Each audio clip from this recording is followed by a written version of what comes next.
नमस्कार, मैं Geeteshwar Sharan Varshney, lecturer mechanical engineering, government polytechnic college Pali. इस वीडियो लेक्चर में मैं इलेक्ट्रिकल इंजीनियरिंग के सब्जेक्ट 210 मैनेजमेंट के topic Fayol's principles of management को डिस्कस करूंगा। तो हेनरी फेयोल्स जो है टेलर के बाद वो पर्सनालिटी है जिसने जो है मैनेजमेंट के फील्ड में काफ़ी जो है वर्क किया है। इसलिए हेनरी फेयोल को जो है, अगर टेलर को फादर ऑफ साइंटिफिक मैनेजमेंट कहते हैं तो हेनरी फेयोल को फादर ऑफ मॉडर्न मैनेजमेंट कहते हैं। Henry Fayol basically French mining engineer था और उसने जो है general theory of business administration को जो है डेवलप किया और 1916 में उसने अपने वर्क को जनरल एंड इंडस्ट्रियल मैनेजमेंट नाम से पब्लिश किया। 19th सेंचुरी में जो ऑर्गेनाइजेशंस जो है वो प्रोडक्शन के फील्ड में डेवलप हो रहे थे, लेकिन जो है वहाँ पर भी एक नीड जो है वो फील की गई कि जो है वहाँ पर भी मैनेजमेंट जो है वो प्रॉपर होना चाहिए। इनिशियल स्टेज में मैनेजमेंट का जो है वो पीछे कोई साइंस या कोई थ्योरी नहीं होती थी, जैसा चला आ रहा है वैसा चलता जा रहा था। तो पहले तो F.W. टेलर ने और उसके बाद में हेनरी फेयोल ने जो है इसमें जो है काफ़ी जो है प्रिंसिपल्स जो है वो प्रपाउंड किए। तो हेनरी फेयोल ने जो है इंडस्ट्रियल ऑर्गेनाइजेशन के जो है जितनी भी एक्टिविटीज़ हैं उनको 6 ग्रुप्स में डिवाइड किया। Technical activities, commercial activities, financial activities, security, accounting and managerial.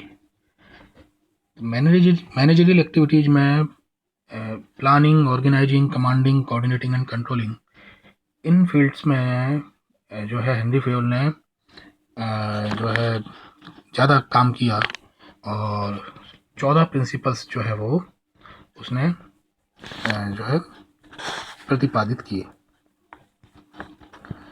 पहला है हेनरी फेयोल के जो 14 प्रिंसिपल्स हैं उनमें पहला प्रिंसिपल है डिवीजन ऑफ वर्क, यानी कोई भी काम है उसको जो है सब में ठीक से इक्वली डिवाइड कर देना है और हर एक काम को जो है वो केवल स्पेशलिस्ट या एक्सपर्ट ही करेगा। इसीलिए इसको बोलते हैं द प्रिंसिपल ऑफ स्पेशलाइजेशन। यानी कि work should be divided among individuals and groups to ensure that effort and attention are focused on special portions of the task. यानी एक्सपर्ट या स्पेशलिस्ट जो है वो पर्टिकुलर वर्क को करेगा। दूसरा प्रिंसिपल है अथॉरिटी एंड रिस्पॉन्सिबिलिटी। तो हेनरी फेयोल ने कहा कि authority and responsibility are closely related. The right to give orders and the right to command is the authority, and the obligation to accomplish objectives is responsibility. Responsibility involves being accountable and is therefore naturally associated with the authority. Whoever assumes authority also assumes responsibility. यानी केवल authority से काम नहीं चलेगा, responsibility भी जो है देनी होगी, और केवल रिस्पॉन्सिबिलिटी भी काम की नहीं है अगर उस प्रॉपर अथॉरिटी नहीं है। किसी एम्प्लॉय या मैनेजर के पास में अगर प्रॉपर अथॉरिटी नहीं है तो रिस्पॉन्सिबिलिटी भी फिक्स नहीं की जा सकती।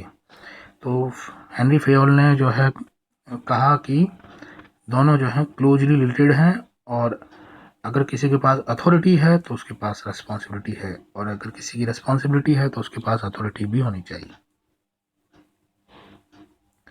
डिसिप्लिन, अनुशासन।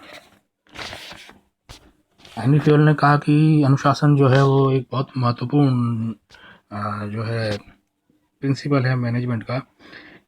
ए successful organisation requires the common effort of workers. The rules, regulations, policies and procedures must be honoured by all, and penalties should be applied judiciously to encourage this common effort. यानी Henry Fayol ने कहा कि rules, regulations, policies, procedures जो है वो strictly और honestly follow होने चाहिए, ऑनर्ड होने चाहिए, और अगर कोई इसको फॉलो करने में फेल है तो एक मॉडरेट पेनल्टी पनिशमेंट भी जो है वो समान रूप से सभी को जो है देना चाहिए। इस प्रकार हेनरी फेयोल ने डिसिप्लिन को काफ़ी इंपॉर्टेंस दी, यानी पेनल्टी और प्रोविज़न की वकालत, पेनल्टी या पनिशमेंट की प्रोविज़न की वकालत की। चौथा प्रिंसिपल हेनरी फेयोल ने जो दिया वो है यूनिटी ऑफ कमांड, यानी आदेश में एकता होनी चाहिए। Workers should receive orders from only one manager, एक ही बॉस होना चाहिए। ऐसा नहीं कि एक वर्कर के 2-3 बॉस हैं और वो जो है कुछ अलग अलग ऑर्डर दें और जो है कोई कन्फ्यूजन कॉन्फ्लिक्ट जो है वो डेवलप हो जाए। तो unity of command avoids confusion, conflicts, mistakes and delays. तो ये एक इम्पॉर्टेंट प्रिंसिपल है यूनिटी ऑफ कमांड, यानी एक एम्प्लॉय का एक ही बॉस होना चाहिए।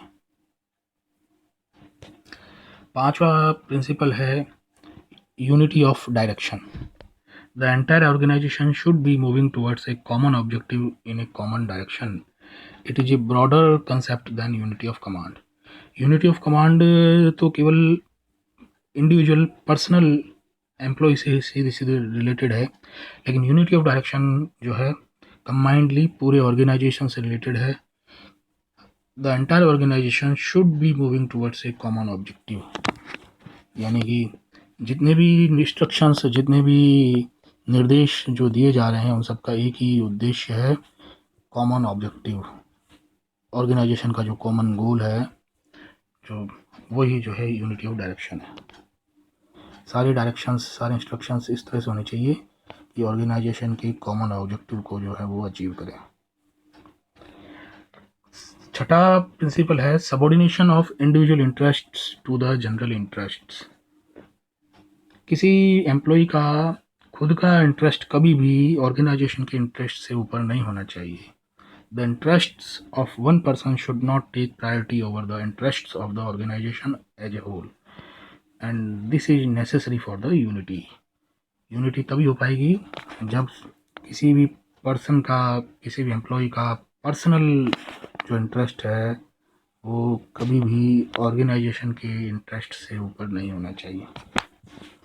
तो ये एक प्रिंसिपल है सबऑर्डिनेशन ऑफ इंडिविजुअल और personal interests to the general और कॉमन इंटरेस्ट्स, यानी सामान्य हित के सामने व्यक्तिगत हित गौण होना चाहिए।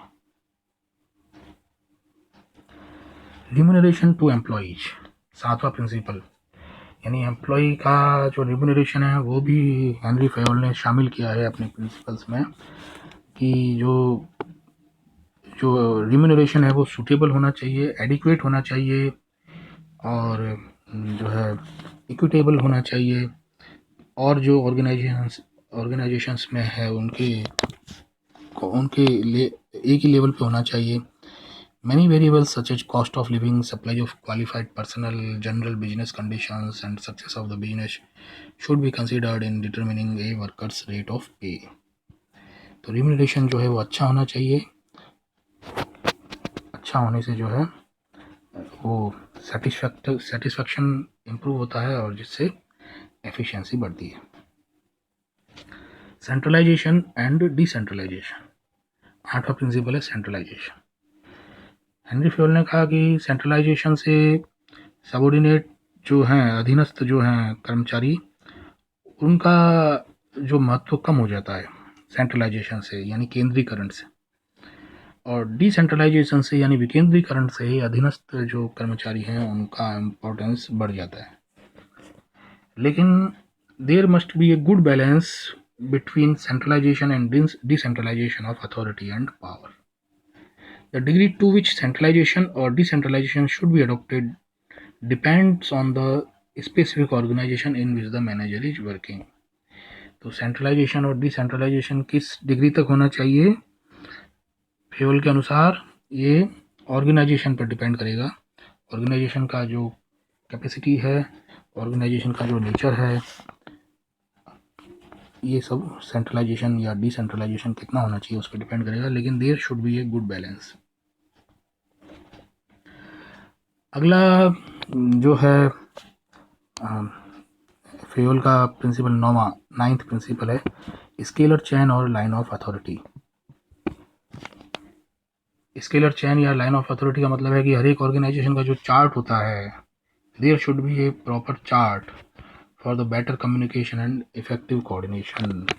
जो चार्ट है कि लाइन ऑफ अथॉरिटी है टॉप मैनेजमेंट, फिर उसके बाद में उसके नेक्स्ट जो मैनेजमेंट, उसके बाद में नेक्स्ट मैनेजर, उसके बाद में सुपरवाइजर, नेक्स्ट मैनेजर, वर्कर, जो चैन है वो ठीक से डिफाइन होनी चाहिए, ताकि जो है उससे क्या प्रॉपर कम्युनिकेशन होगा। प्रॉपर कम्युनिकेशन से जो है कॉन्फ्लिक्ट्स जो है वो नहीं होंगे। तो the line of authority from top management to the lowest ranks represent the scalar chain. Communication should follow this chain. Communication इसी चैन के थ्रू होना चाहिए। जैसे फॉर एग्जांपल ये फिगर में आप देख रहे हैं कि ए जो है वो टॉप मैनेजमेंट में है। अगर ई को कोई मैसेज देना है तो वो ए के थ्रू नहीं आएगा, वो बी से उसको मिलेगा। तो कम्युनिकेशन जो है इस तरह से होना चाहिए। ये फेयल का 9th प्रिंसिपल है। 10th प्रिंसिपल है ऑर्डर।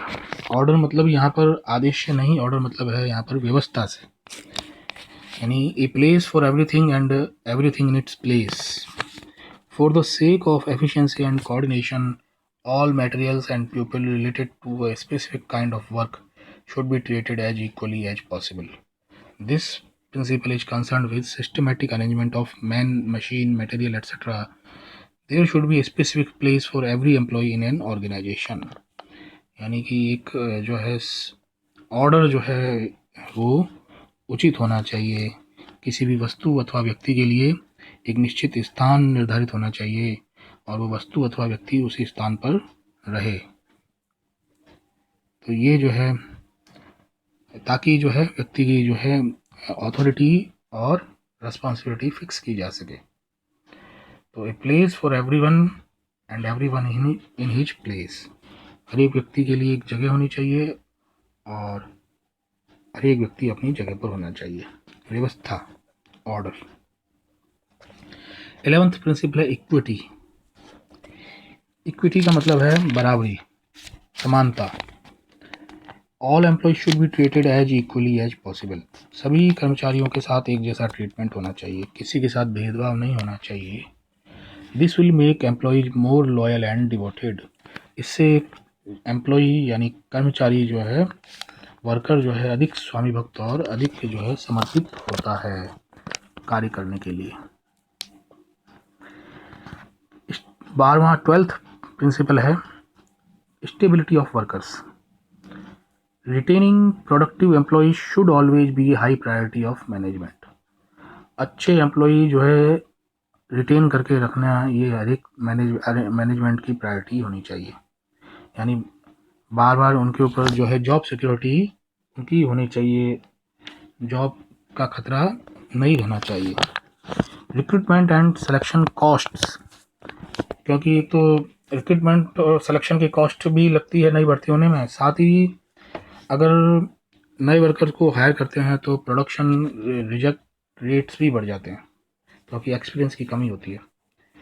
तो security of employment increases efficiency of workers and thus increases efficiency of the organization। तो जॉब सिक्योरिटी होनी चाहिए, यानी स्टेबिलिटी होनी चाहिए वर्कर्स की।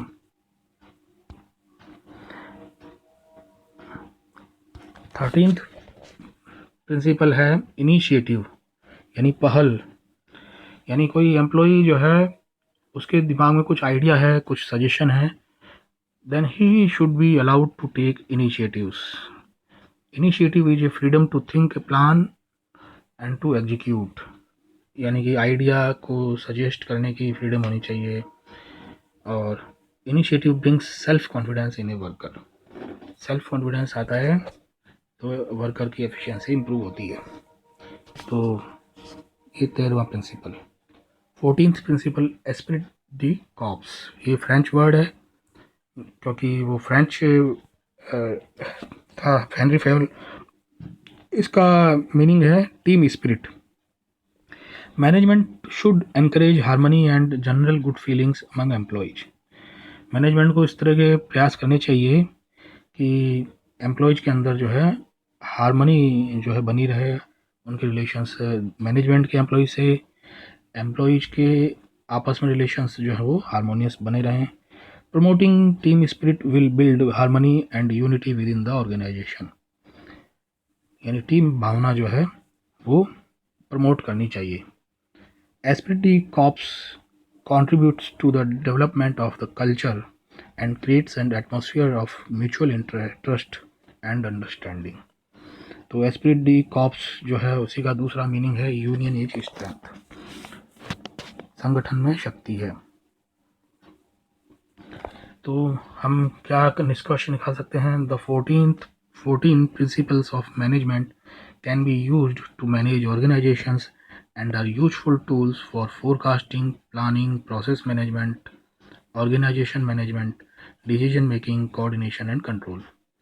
Although they are obvious, many of these methods are still used based on common sense in current management practices in organizations. It remains a practical list with focus areas that are based on Henry Fayol's research, which still applies today due to a number of logical principles. Thank you very much.